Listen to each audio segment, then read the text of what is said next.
Baik, terima kasih kepada MC yang telah memberikan waktu kepada saya untuk menjadi moderator pada pagi hari ini. Sebelumnya, Assalamualaikum warahmatullahi wabarakatuh. Baik, pada kesempatan talkshow pada pagi hari ini kita kedatangan narasumber yang begitu luar biasa, muda dan juga berprestasi. Nah, sebelum kita lanjut, perkenalkan nama saya Khairul Umam dari Universitas Brawijaya yang akan menjadi moderator pada pagi hari ini. Langsung saja saya bacakan kurikulum vitae dari narasumber kita yaitu Mbak Faikotul Himmah, SPD MPD. Alamat beliau yaitu di Jalan Gua Pancur, RT 4 RW 1, Jimbaran Kayen, Kabupaten Pati. Tempat tanggal lahir Pati 10 Juni 1996. Kepribadian jujur, bertanggung jawab, disiplin, bekerja keras, komunikatif, kreatif dan inovatif. Kemampuan Microsoft Office 90%, social network 85% dan juga beberapa bahasa internasional. Pendidikan beliau pertama di MI Miftahul Islamiyah Jumbaran 2003 sampai 2008, kemudian MTS Miftahul Ulum Trimulyo 2008 sampai 2011, kemudian di MA Salafiyah Kajen 2011 sampai 2014, kemudian S1 Pendidikan IPS di Universitas Negeri Semarang pada tahun 2014 sampai 2018 dan kemudian S2 di Pendidikan IPS Universitas Negeri Semarang pada tahun 2019 dan sekarang sudah lulus. Nah, itu adalah beberapa rangkaian pendidikan dari pemateri kita yang sangat luar biasa dan selanjutnya ini adalah beberapa experience organisasi yang diikuti oleh narasumber kita pada pagi hari ini. Yang pertama pada tahun 2012 sampai dengan 2013 menjadi KPPS atau OSIS Salafiyah sebagai staf. Kemudian pada tahun 2012 sampai dengan 2013 sebagai pengurus PP Rima, 2015 sampai dengan 2016 sebagai Hima Pendidikan IPS sebagai staf, 2015 sampai dengan 2016 sebagai Syahrul Kolam Aswaja sebagai bendahara dan pada tahun 2015 sampai 2017 sebagai TBK Persen sebagai sekretaris, pada tahun 2017 sampai 2018 sebagai Kopri PMII Al Ghazali Semarang sebagai ketua. Kemudian pada tahun 2018 menjabat sebagai Pokdarwis Gua Pancur sebagai staf. Nah, ini juga beliau ini mengikuti beberapa pelatihan yaitu kayak seperti bahasa dan sebagainya dan beberapa pengalaman yang sangat luar biasa dan juga menginspirasi dari narasumber kita pada pagi hari ini. Dan langsung saja saya berikan waktunya kepada narasumber kita pada pagi hari ini untuk memberikan sharing education dan sharing experience kepada kita semua.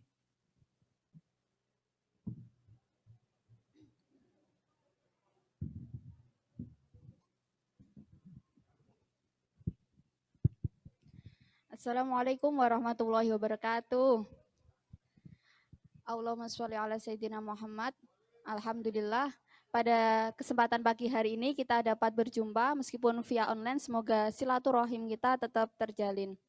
Di sini kita akan sharing-sharing terkait dengan materi sukses akademik dan non-akademik. Tentunya teman-teman di sini ingin sukses. Yang pertama yang ingin dicapai yaitu sukses untuk bisa masuk kuliah.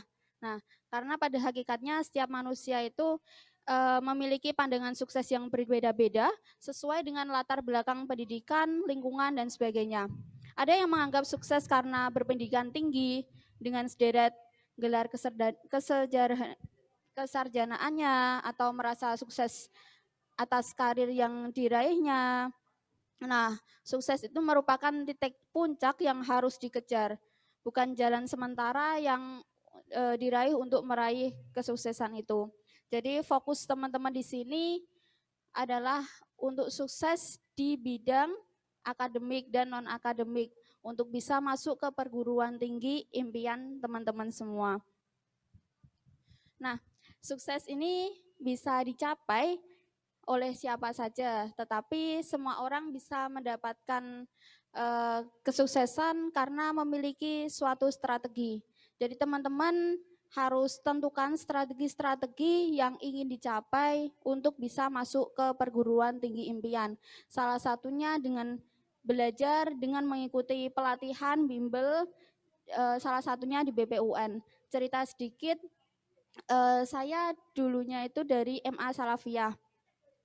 Di MA saya belum begitu tahu tentang dunia perkuliahan, jurusan-jurusan apa yang ada di universitas-universitas. Akhirnya saya melihat info ada BPUN dan alhamdulillah saya lolos seleksi masuknya melalui jalur tes tertulis. Di sana saya mulai memahami terkait dengan universitas dan jurusan-jurusan pilihan itu. Dan saya mulai belajar dengan giat. Awalnya saya males sih, tapi melihat semangat teman-teman saya, itu kan pada belajar terus kalau di BP1, setiap pagi, sore, malam, itu pokoknya pegangannya buku aja. Saya merasa minder dan dengan lingkungan yang bagus, lingkungan yang mensupport, sehingga saya mulai belajar ikut-ikutan dengan teman saya, belajar dari yang lulusan SMA favorit, pastinya mereka lebih fokus gitu ya untuk bisa kuliah.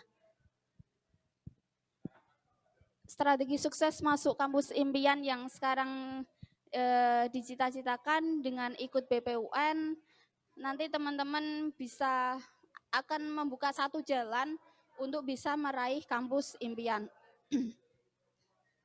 Nah, next, apa itu sukses? Sukses berarti berhasil mencapai target yang diinginkan. Target yang diinginkan teman-teman di sini adalah bisa masuk ke perguruan tinggi negeri dan meraih apa yang diinginkan banyak orang. Ketahuilah bahwasanya di perguruan tinggi negeri dengan jurusan-jurusan favorit itu peminatnya sangat banyak. Biasanya lowongan 15 orang itu yang mendaftar 1.000 orang. Berarti teman-teman harus bersaing di sini untuk bisa meraih apa yang diinginkan oleh banyak orang. Kemudian ketika kita sukses, kita akan mendapatkan apresiasi dari pihak lain, minimal reward dari diri sendiri. Nah, next-nya. Oke, sebelum sukses kuliah ya. Sebelum sukses kuliah, teman-teman tentunya bisa masuk ke perguruan tinggi dulu. Apa sih yang perlu dipersiapkan? Yaitu penentuan jurusan. Penentuan jurusan ini sangat penting karena apa? Jurusan ini yang akan berhubungan dengan sehari-hari teman-teman. Ketika teman-teman tidak atau salah memilih jurusan, akibatnya akan berdampak pada diri sendiri.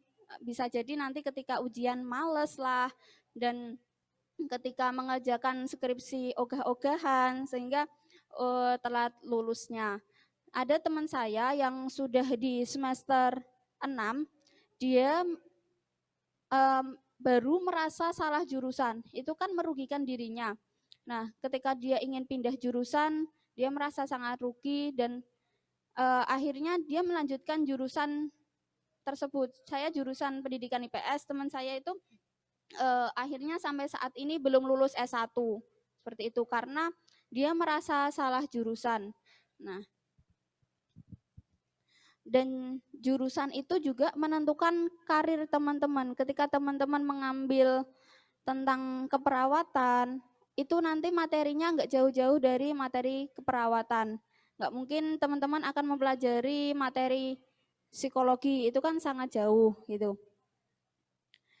Dan jangan minder ya untuk bisa masuk ke jurusan yang diinginkan teman-teman.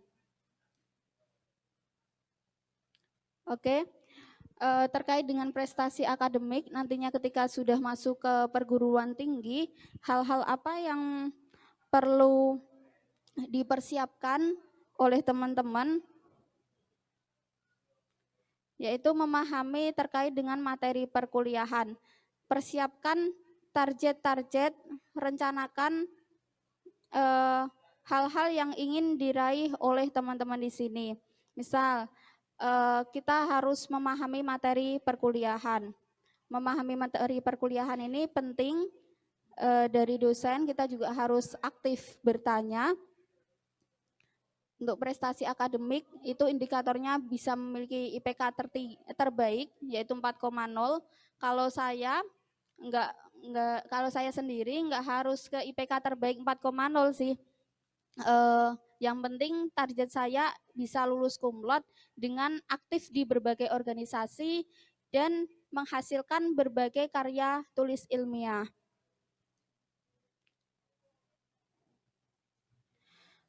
Aktif di organisasi ini bisa dimulai nanti di semester pertama. Kalau saya itu mulai aktif di Hima Prodi IPS, kebetulan saya ketika mengambil jurusan pendidikan IPS, saya mengambil peluang. Di situ di UNES, pendidikan IPS itu jurusan terbaru. Jadi waktu itu 2014 baru dibuka prodi itu, karena saya sudah ikut SNMPTN nggak keterima, ikut beasiswa PBSB nggak keterima, undangan nggak keterima. Akhirnya saya di SBMPTN nggak mau gagal, sehingga saya mengambil peluang itu. Karena di MA saya juga jurusannya IPS, berarti linear saja saya ngambil pendidikan IPS dengan peluang yang ada, dengan peminat yang masih sedikit. Itu saya di semester pertama aktif di organisasi, di Hima Prodi, di BEM, di PMII. Nah, selain itu juga senang aja mengikuti kegiatan, workshop, dan pelatihan-pelatihan yang diadakan di universitas. Kemudian selain itu juga menulis karya ilmiah yang saya buat bersama tim saya. Kebetulan tim membuat karya tulis ilmiah yang saya lombakan di PKM, Program Kreativitas Mahasiswa, bersama teman-teman BPUN. Jadi terjalinnya hubungan di BPUN itu bukan hanya 1 bulan di BPUN saja, tapi di universitas kita menjadi partner untuk berprestasi bersama. Dan alhamdulillahnya saya lolos di PKM penelitian yang didanai Dikti dan juga PKM pengabdian masyarakat. Nah, untuk bisa menulis di karya tulis ilmiah itu jangan jauh-jauh dari diri kita. Kalau saya yang PKMP itu membahas terkait dengan efektivitas grup call line. Jadi pada saat itu efektivitas line, marak-maraknya line ya, untuk sebagai media pembelajaran IPS, dan juga pengabdian masyarakat. Saya berpikir bagaimana saya bisa bermanfaat untuk lingkungan sekitar saya. Kebetulan di desa saya ada Gua Pancur, dan yang saat itu baru saja berkembang, baru saja dikelola oleh pemuda. Saya tulis, saya ajukan sebagai PKM pengabdian masyarakat, dan alhamdulillah didanai. Begitu. Nah, mulai sekarang teman-teman berpikir dan merencanakan menjadi mahasiswa yang sukses dan berprestasi, sukses organisasi dan bermanfaat bagi semua. Seperti teman-teman yang tertantang menjadi mahasiswa berprestasi mulai semester pertama, menuliskan action plan strategi. Jadi strategi, rencana strategi yang akan dicapai harus ditulis, direncanakan cita-cita yang ini dicapai, dan rencana itu semua diiringi dengan tindakan untuk mewujudkannya dengan cara berjuang untuk meraih prestasi, seperti minimal memiliki IPK yang kumlot dan aktif berpartisipasi dalam kegiatan dan kompetisi ilmiah, serta tadi menghasilkan karya ilmiah, dan tentunya memiliki kualitas bahasa Inggris. Bahasa Inggris sangat penting untuk teman-teman miliki kemampuannya. Dan yang paling penting adalah berorganisasi baik di intra maupun ekstra kampus. Lompatan prestasi akan sangat terasa ketika teman-teman aktif di organisasi kemahasiswaan. Banyak hal yang diperoleh dari organisasi. Di organisasi nanti teman-teman akan termotivasi untuk terus belajar. Belajar memaknai hidup, untuk mengerti arti cinta dan solidaritas. Solidaritas dan perhatian antar teman, dan pengorbanan ketika di organisasi. Di organisasi kita akan mendapatkan banyak saudara, sahabat. Nah, selain itu membantu teman-teman untuk lebih percaya diri. Karena banyak keterampilan yang diperoleh. Seperti kita kalau berorganisasi, kita akan mendapatkan keterampilan komunikasi, negosiasi, karena bertemu dengan pejabat-pejabat di kalangan kampus ya, bisa rektor, dekan, itu kita bisa bertemu melalui organisasi, dan juga public speaking, membangun jaringan. Selain itu juga berwirausaha dan kemampuan dalam pengelolaan administrasi. Next, Mas. Next. Ya. Cara meraih sukses akademik dan non-akademik tadi ya, yang pertama memantapkan tujuan. yaitu membuat action plan, membuat planning, mengapa kita harus sukses. Itu coba tanyakan pada diri sendiri, terus kapan kita harus sukses dan dengan cara apa kita harus sukses. Nah, itu teman-teman catat, coba tanyakan, coba introspeksi diri dengan menggali kemampuan teman-teman dan juga next. Nah, berjuang keras dan cerdas. Di sini kita akan mempelajari dan membuka peluang dengan sukses akademik maupun non-akademik dengan cara bersungguh-sungguh mengembangkan potensi yang dimiliki. Potensi yang dimiliki teman-teman cobalah digali. Potensi itu enggak hanya potensi akademik, potensi non-akademik seperti dunia tarik suara atau tarian, teater, potensi di bidang olahraga. Nah, itu juga nanti di perkuliahan kita akan mendalami yang sesuai dengan potensi teman-teman sendiri. Kemudian melangkah dengan pasti setiap jalan yang dipilih. Teman-teman harus yakin dengan tujuan, dengan cita-cita yang teman-teman inginkan. Next, Mas. Udah? Udah? Ya.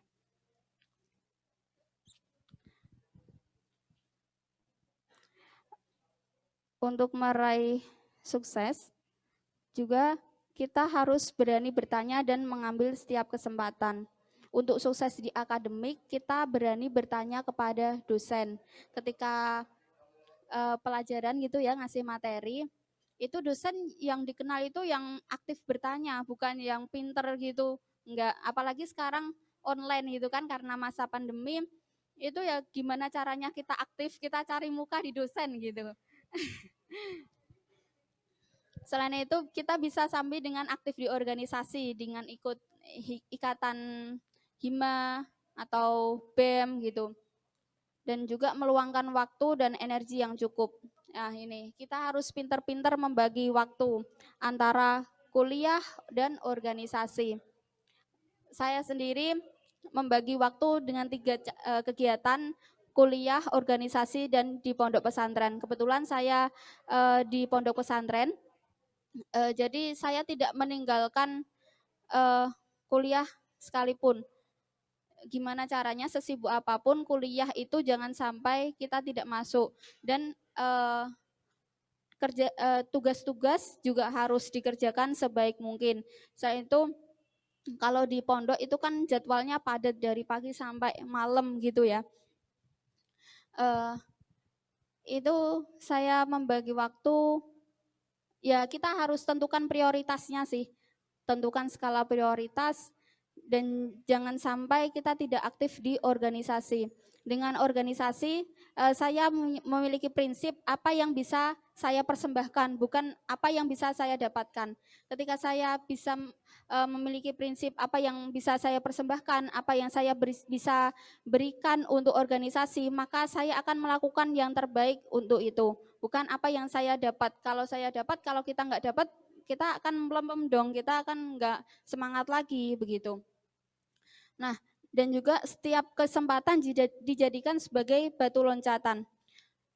Ambil setiap kesempatan apapun yang ada di depan teman-teman semua. Ketika teman-teman berada di kelas, berperanlah sebaik mungkin. Jadi misal menjadi komting lah, itu berarti Anda berperan di situ. Dan ketika di organisasi, teman-teman nggak hanya menjadi followers saja, tapi teman-teman bisa menjadi orang yang penting yang berperan di organisasi tersebut. Kemudian memiliki prinsip yang kuat dan bermanfaat. Ini merupakan hal vital. Tujuan utama kita adalah menjadi bermanfaat untuk semua orang. Seperti itu. Udah, Mas? Ya. Begitu sedikit penyampaian saya, nanti sharing-sharing saja ya, teman-teman.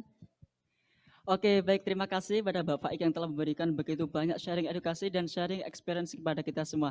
Nah, sekarang kita mau ngobrol-ngobrol nih sama Bapak Ik, kan beliau ini juga muda dan juga berprestasi, tentunya nantinya akan menjadi inspirasi buat teman-teman apabila sudah masuk ke dunia perkuliahan. Nah, ini buat mau ngobrol-ngobrol sama Bapak Ik terkait bagaimana cara menemukan passion. Nah, pada umur 18 sampai 19 kan kebanyakan seorang itu belum menemukan teman. Jadi belum menemukan suatu passion yang pas, belum menemukan hal-hal yang bisa nantinya dipilih jurusan tersebut. Nah, bagaimana sih cara menemukan passion ataupun keahlian yang dimiliki oleh anak-anak ataupun orang yang lulus sekolah kan pada umur 18 sampai 19 belum bisa menemukan passion tersebut. Oke, teman-teman, yang pertama dilakukan adalah kenali potensi diri teman-teman di sini. Potensi diri apa yang saya miliki ya, cobalah merenung dulu. Kemudian manfaatkanlah dengan memilih organisasi yang sesuai dengan minat dan bakat teman-teman di sini. Dengan kita berada di lingkungan yang sesuai dengan potensi kita, misal eh, kita jago nih di bagian tarik suara gitu kan. Berarti saya ikut organisasi yang sesuai apa ya, paduan suara. Ya, maksimalkan di situ di paduan suara sehingga bisa menjadi memperoleh juara di bagian itu dan berprestasi di bidang tersebut begitu, Mas. Jadi pertama kali kenali potensi diri dulu. Ini penting untuk diketahui teman-teman. Harus merencanakan strategi-strategi yang sesuai dengan cita-cita teman-teman di sini. Oke, baik, terima kasih Bapak Ik atas jawabannya yang begitu luar biasa. Nah, ini selanjutnya ada pertanyaan terkait bagaimana sih cara manajemen time. Kan Bapak Ik sendiri kan tinggal di pondok pesantren, kemudian muda berprestasi, itu bagaimana cara mengatur waktunya, manajemen time dan menjaga prioritas yang paling penting. Sehingga nilai atau IPK yang kita nantikan sama nilai 4 dan lain sebagainya itu bisa terwujud, tetapi prestasi kita juga bisa meningkat dan begitu juga di organisasi-organisasi lain. Oke, eh, sebenarnya ketika kita kuliah itu jadwal kuliah tidak terlalu padat. Paling sehari 4 SKS, 6 SKS gitu. Selain itu waktunya luang. Tuh. Yang yang padat itu sebenarnya kesibukan kita sendiri, teman-teman.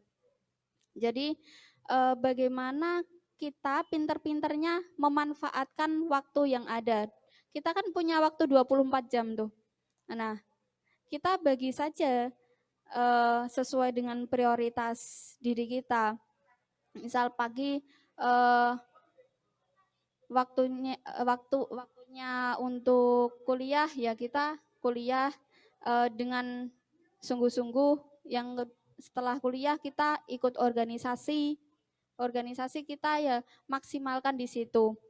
Kalau di pondok 24 jam itu sebenarnya full ngaji. Tapi ada dalam sehari mulai jam 8 sampai jam 4 itu adalah free time kita. Kalau dulu ikut organisasi biasanya kan kalau rapat itu sampai malam, sampai jam 12, sampai jam 1. Sedangkan saya dibatasi jam 9, pokoknya jam 9 harus berada di pondok. Jadi saya ya biasanya ikut rapat itu separuh saja gitu.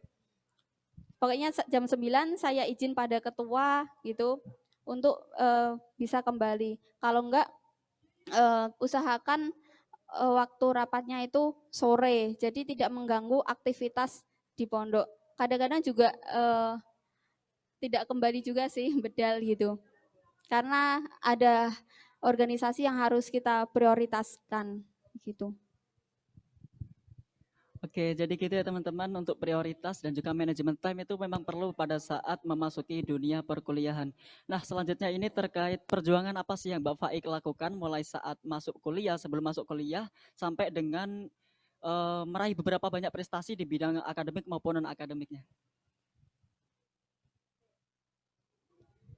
Iya, itu semua berawal dari mimpi saya. Karena saya berpikiran bahwasanya menjadi perempuan haruslah berpendidikan tinggi. Nah, berpendidikan tinggi, target saya memang bisa lulus S2. Jadi pokoknya saya di MA itu punya impian saya harus masuk ke perguruan tinggi, saya melakukan strategi-strategi, salah satunya dengan ikut BPUN, kemudian alhamdulillahnya saya lolos. Setelah itu saya kuliah dengan sungguh-sungguh 3,5 tahun, itu alhamdulillahnya bisa lulus. Karena apa? Karena sebenarnya IPK saya itu mepet gitu ya. Nah, sedangkan saya punya target untuk kumlot. Jadi bagaimana caranya saya bisa lulus lebih cepat sehingga target untuk kumlot saya itu bisa tercapai. Jadi saya pagi gitu KKN sambil KKN itu bimbingan sama dosen begitu. Nah, setelah 3,5 tahun saya kuliah S1, waktu itu saya langsung ngambil S2. Alhamdulillahnya dapat beasiswa dari orang tua. Ya, ya nggak apa-apa karena beasiswa itu banyak sekali ya. Teman-teman ada banyak beasiswa yang bisa diraih untuk S2, ada dari LPDP santri, LPDP bidik misi. Pokoknya ada banyak beasiswa dan saya mengambil beasiswa itu, beasiswa orang tua, kemudian saya melanjutkan S2. Jadi saya wisuda itu saya izin kuliah S2. 3,5 tahun saya kuliah, terus saya langsung lanjutan, nggak berhenti gitu, langsung di UNES aja. Dan saya mengambil jurusan yang linier dengan diri saya. Karena apa? Berkaitan dengan karir, kita nggak perlu sekalian gitu loh, kita sekalian mempelajari itu, mendalami bidang tersebut begitu. Nah, meskipun beasiswa orang tua, saya tidak hanya berhenti di situ, saya juga aktif mengajar les-lesan. Dulu saya juga bikin MRNU. MRNU itu bimbel yang diinisiasi oleh teman-teman BPUN. Jadi sempat berjalan 2 tahun gitu. Jadi kita punya lembaga bimbel BPUN, les-lesan sama anak-anak SD, SMP, begitu. Selain itu saya juga membantu dosen saya. Jadi saya jadi asisten dosen untuk saya bisa mendapatkan gaji dari itu. Karena nggak hanya mengandalkan dari orang tua saja. Dari orang tua ya kita tabung. Dan kita tetap harus berusaha. Pemuda itu kan bukan yang mengandalkan siapa orang tuanya, tapi siapa diri kita sendiri, begitu. Nah, saya aktif menulis bersama dosen saya, ikut juga di pengabdian masyarakat bersama Dinas Sosial Provinsi Jawa Tengah, dan berbagai publikasi di jurnal nasional maupun internasional, begitu. Dan alhamdulillahnya ketika saya menyelesaikan tesis, bisa sampai 2 tahun saya selesai tesis. Di tesis itu saya dapat hibah tesis dari Dikti. Jadi saya riset itu nggak mengeluarkan biaya, tapi malah dikasih biaya gitu. Kan alhamdulillah banget. Jadi ketika teman-teman melakukan sesuatu, itu pasti akan terbuka jalan dengan sendirinya gitu. Kita sebelumnya itu jangan pesimis dulu, tapi kejarlah cita-cita yang teman-teman inginkan, sehingga nanti jalan-jalan yang lainnya akan terbuka dengan sendirinya. Selain itu, saya tidak lupa untuk berkontribusi terhadap desa saya. Jadi kontribusi terhadap masyarakat itu penting untuk kita lakukan. Kalau saya membantu di Pok Darwis, Gua Pancur, dan juga ilmu yang saya dapatkan saya ajarkan melalui TPQ. Nggak apa-apa rendah kita ngajar anak-anak, tapi yang penting ilmu kita bermanfaat begitu. Baik, begitulah jawaban dari narasumber kita yang sangat jelas sekali untuk kita pahami. Nah, ini ada pertanyaan terakhir buat materi kita dan narasumber kita pada pagi hari ini. Yang terakhir ini terkait proses-proses Mbak Faik dalam menemukan suatu prestasi yang luar biasa itu. Jadi perjuangan apa sih yang Mbak Faik lakukan mulai dari semester 1, semester 2 sampai dengan S2 sehingga memunculkan banyak prestasi-prestasi di bidang akademik maupun non-akademik?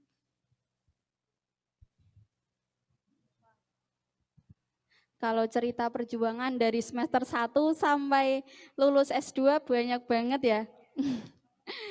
Ya tadi sekelumit cerita saya. Jadi prinsip saya itu apa ya? Lakukan yang terbaik gitu.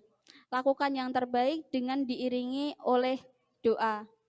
Saya setiap kali melakukan apapun, saya selalu matur ke orang tua saya. Karena doa ibu itu adalah doa yang mustajab. Itu saat mau masuk ke perguruan tinggi, saya tiap hari itu minta doakan ke ibu saya, Bu, saya doakan ya bisa masuk ke PTN ya. Gitu.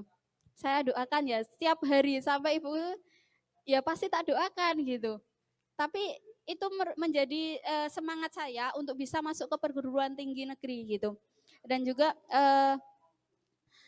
saya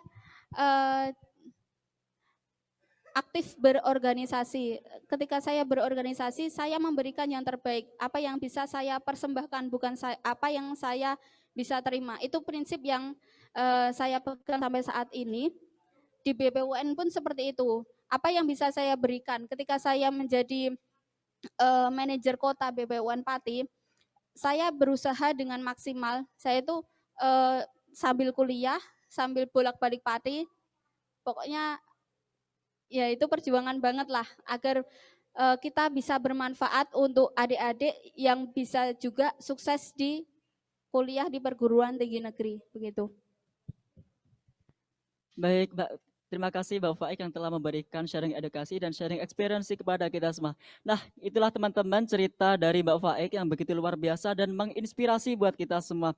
Nah, terima kasih sekali lagi buat Mbak Faik yang sudah menyempatkan waktunya untuk menghadiri dan menjadi narasumber pada acara HSF BPUN Padi 2021. Nah, dari penjelasan dan pemaparan materi dari Mbak Faik tadi dapat kita simpulkan bahwasanya setelah kalian lulus dari sekolah, seharusnya kalian memikirkan apa sih tujuan yang akan kalian capai selanjutnya. Antara kuliah, nikah, ataupun kerja. Kalian harus menilai antara positif dan negatif dari ketiga faktor tersebut. Kuliah merupakan salah satu kenikmatan yang luar biasa dari teman-teman yang dapatkan karena setiap orang banyak yang tidak bisa mendapatkan jenjang yang lebih tinggi. Untuk itu apabila kalian sudah mendapatkan suatu kesempatan untuk melanjutkan pendidikan, seharusnya kalian memanfaatkan peluang tersebut untuk menjalin relasi, mencari experience sebanyak-banyaknya, dan juga mencari edukasi. Dalam manajemen time itu perlu karena kalian dalam kuliah harus mengatur waktu yang baik antara akademik maupun non-akademik supaya terjadi balancing di sana, sehingga tercipta suatu keserasian yang baik antara kuliah dan juga non-akademiknya. Nah, itu adalah beberapa penjelasan dari Mbak Faik, pemateri kita yang luar biasa. Beliau ini muda dan juga berprestasi. Baik, selanjutnya saya persilakan kepada MC untuk menggali acara tersebut.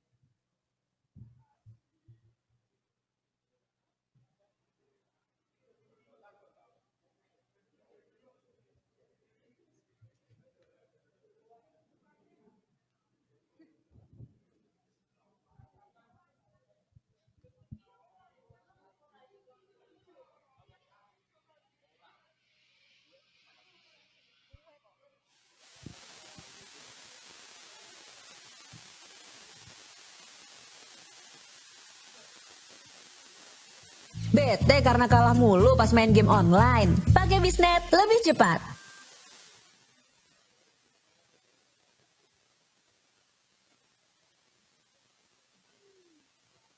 Dalam mencetak generasi bangsa. Bete karena kalah mulu pas main game online. Pakai Bisnet lebih cepat. Inilah kami, Madrasah Alia Miftahul Huda Bayu, sebuah lembaga pendidikan yang didirikan oleh Yayasan Pendidikan Miftahul Huda. Berdiri di